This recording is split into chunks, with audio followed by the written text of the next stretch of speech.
കിച്ചണിലേക്ക് എല്ലാവർക്കും സ്വാഗതം. ഇന്ന് നമ്മൾ ചക്കക്കുരുവും മാങ്ങയും കൊണ്ടുള്ള ഒരു നാടൻ ഒഴിച്ചുകറിയാണ് തയ്യാറാക്കുന്നത്. അതിനായിട്ട് നമ്മളിവിടെ കുറച്ച് ചക്കക്കുരു എടുത്തിട്ടുണ്ട്.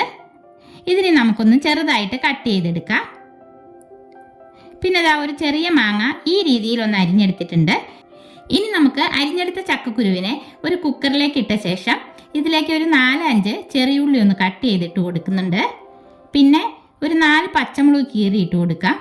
1/2 ടീസ്പൂൺ മഞ്ഞൾപ്പൊടി ചേർക്കാം. ചക്കക്കുരു വേകാൻ ആവശ്യമായ വെള്ളം ഒഴിച്ചു കൊടുക്കാം. ഇതിനാവശ്യമായ ഉപ്പ് കൂടി ചേർത്ത് കുക്കർ അടച്ചു വെച്ച് ഒരു 3 വിസിൽ വരുന്നവരെ വേവിച്ചെടുക്കാം.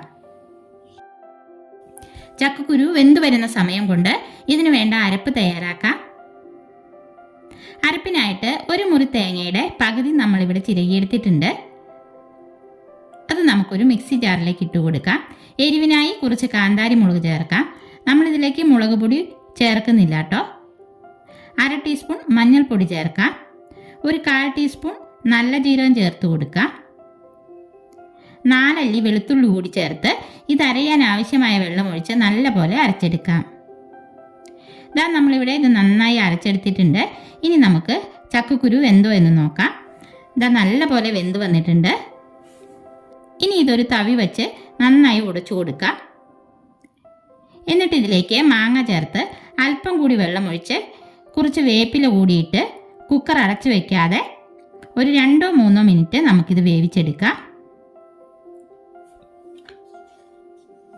മാങ്ങ വെന്ത് വരുമ്പോൾ അരപ്പ് ചേർത്ത് നല്ലപോലെ ഇളക്കി യോജിപ്പിക്കാം. നമുക്ക് എത്രത്തോളം ഗ്രേവി വേണോ അത്രയും ചൂടുവെള്ളം നമുക്കിതിലേക്ക് ഒഴിച്ചു കൊടുക്കാം.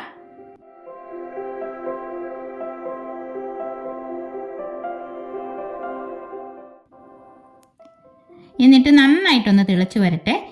ഇതിനിപ്പോൾ ഇത്തിരി ഉപ്പ് കുറവാണ്, അല്പം കൂടി ഉപ്പ് ചേർക്കാം. ഇതാ നമ്മുടെ കറി നന്നായി തിളച്ചിട്ടുണ്ട്. ഇനി ഫ്ലെയിം ഓഫ് ചെയ്യാം. എന്നിട്ട് നമുക്കിതിലേക്ക് ഒന്ന് കടുക് വറുത്തിടാം. ഒരു പാൻ അടുപ്പത്ത് വെച്ച് ചൂടായി വരുമ്പോൾ 2 ടേബിൾ സ്പൂൺ വെളിച്ചെണ്ണ ഒഴിച്ചു കൊടുക്കാം. ചൂടായ വെളിച്ചെണ്ണയിലേക്ക് കടുകിട്ട് പൊട്ടി വരുമ്പോൾ ഒരു 4 വറ്റൽമുളക് മുറിച്ചിട്ട് കൊടുക്കുന്നുണ്ട്.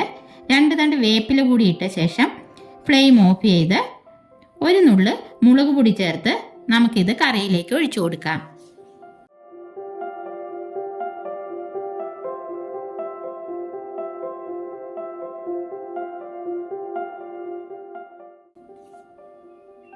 അങ്ങനെ നമ്മുടെ രുചികരമായ ചക്കക്കുരു മാങ്ങാക്കറി ഇവിടെ റെഡി ആയിട്ടുണ്ട്.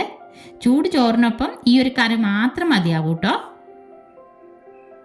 അപ്പോൾ ഇന്നത്തെ നമ്മുടെ ഈ ഒഴിച്ചുകറിയുടെ വീഡിയോ എല്ലാവർക്കും ഇഷ്ടപ്പെട്ടെങ്കിൽ ലൈക്ക് ചെയ്യാനും ഷെയർ ചെയ്യാനും സബ്സ്ക്രൈബ് ചെയ്യാനും മറക്കല്ലേ. അടുത്ത വീഡിയോയിൽ നമുക്ക് വീണ്ടും കാണാം.